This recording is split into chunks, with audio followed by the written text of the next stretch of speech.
Stephen Covey tsitaat: kasvu võti on õppida lubadusi andma ja neist ka kinni pidama, on lihtne, ent sügav mõte, mis räägib lubaduste andmise ja pidamise olulisusest isiklikus, sotsiaalses ja professionaalses elus. Lubaduste täitmine ei ole vaid sõnade ja tegude kooskõla. See on seotud meie usaldusväärsuse, vastutuse ja enesearenguga. Miks on see nii oluline ja kuidas me saame seda enda kasuks pöörata? Lubaduse andmine on vastutuse võtmine.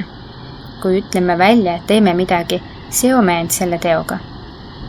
Näiteks kui lubame sõbrale kohtumisele jõuda õigel ajal, siis see ei tähenda ainult kokkuleppe austamist, vaid ka lugupidamist teise inimese aja vastu. Kui me jätame tulemata või hilineme, on see nagu väike mõra usalduses, mis aja jooksul võib kasvada suureks lõheks. Isikliku kasvu ja edu saavutamine algab lubaduste täitmise eest iseenda ees. Kui me ei suuda pidada iseendale antud lubadusi, nagu näiteks tervislikumalt elada või õppida midagi uut, hakkab see sööma meie enesehinnangut ja usku iseendasse. Nii nagu lubaduste pidamine tugevdab usaldust teiste silmis, tugevdab see ka meie suhet iseendaga. Usaldus on iga suhte nurgakivi. Professionaalses maailmas võib lubaduse pidamine olla see, mis eristab head töötajad suurepärasest. Kui kolleegid ja kliendid teavad, et nad saavad sinu peale kindlalt loota, muutud väärtuslikumaks ja usaldusväärsemaks.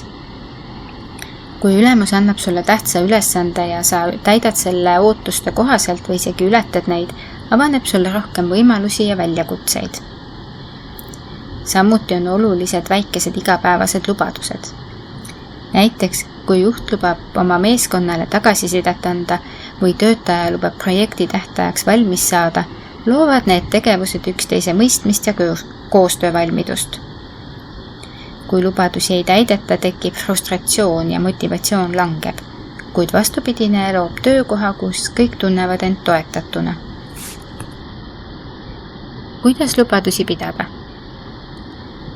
Sea realistlikud ootused. Lubadusi ei tohiks anda kergekäeliselt. Analüüsi enne lubaduse andmist, kas see on realistlik ja teostatav. Pane lubadused kirja. Kirjalik kohustus aitab eesmärki selgemalt meeles hoida. Kirjutatud lubadus muutub justkui lepinguks iseendaga. Jälgi edusamme. Kontrolli regulaarselt, kas liigud lubaduse täitmise suunas. Näiteks võib kalender või meeldetuletuste seadistamine aidata olla järjekindel. Ole aus oma piirangute osas. Kui mõistad, et oled ülehinnanud oma võimeid, ole aus ja selgita olukorda, selle asemel, et lubadust täitmata jätta. Lubaduste täitmine peegeldab meie iseloomu ja pühendumist. Iseendale antud lubadused ehitavad meie tahtejõudu ja distsipliini. Olgu see siis varajane ärkamine, igapäevane trenn või uue oskuse omandamine. Kui suudame seista oma lubaduste eest, kasvame mitte ainult oskuste, vaid ka iseloomu poolest. Kujutle, et oled lubanud endale lõpetada projekti, mis on kaua seisnud. Kui võtad selle lõpuks käsile ja viid lõpule, on saavutustunne tohutu ja kasvatab enesekindlust.